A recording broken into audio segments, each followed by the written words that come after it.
In this video, I'm going to be doing a long-term user's review on the Toyo AT2 Open Country all-terrain tyres.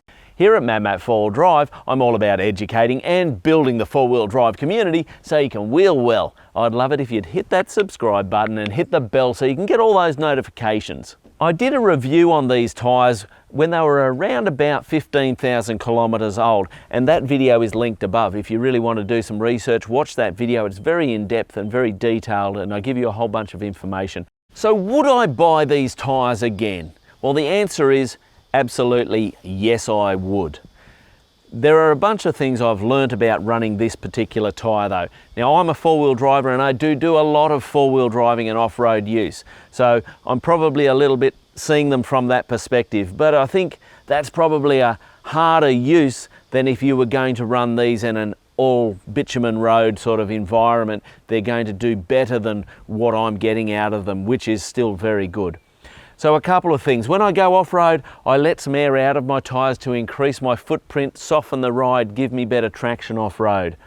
And what I've found though is that I can't let as much air out of the tyres as I would with a traditional off-road focused, say, mud tyre. So I tend to go to about 26 to 28 psi when I go off-road as my starting pressure.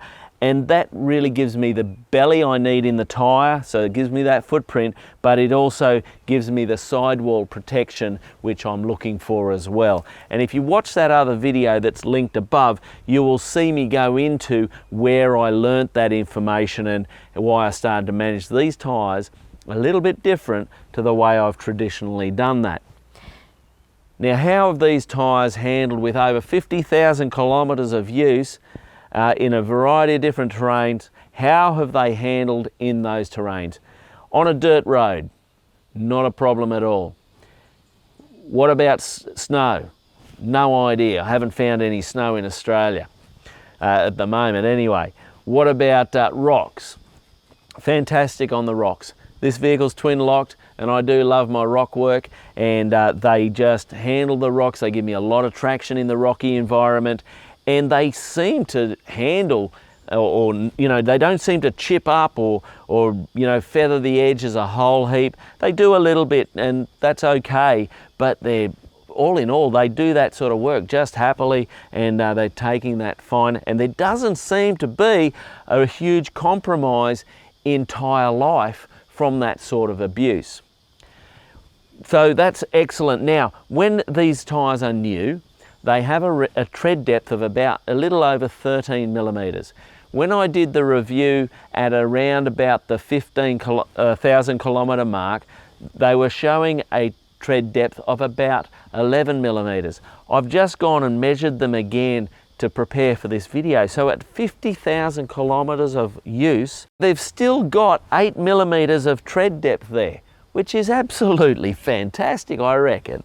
So I'm possibly, even with all the abuse I give these tyres, I'm possibly heading towards 100,000 kilometres of use. But I reckon 80,000 kilometres is probably a pretty safe bet, which is, for me, is brilliant out of a tyre. So there are some downsides though, some things I've learnt along the way. In the wet, on a bitumen surface, the front tyres are starting to let go if you push them. They're not as confident as they first were. In the wet, when they were brand new, they were really quite good. But now, if I go into, say, a roundabout or a turn a little bit hard, you can feel them starting to let go. If you hit the brakes a bit too hard, they're starting to let go.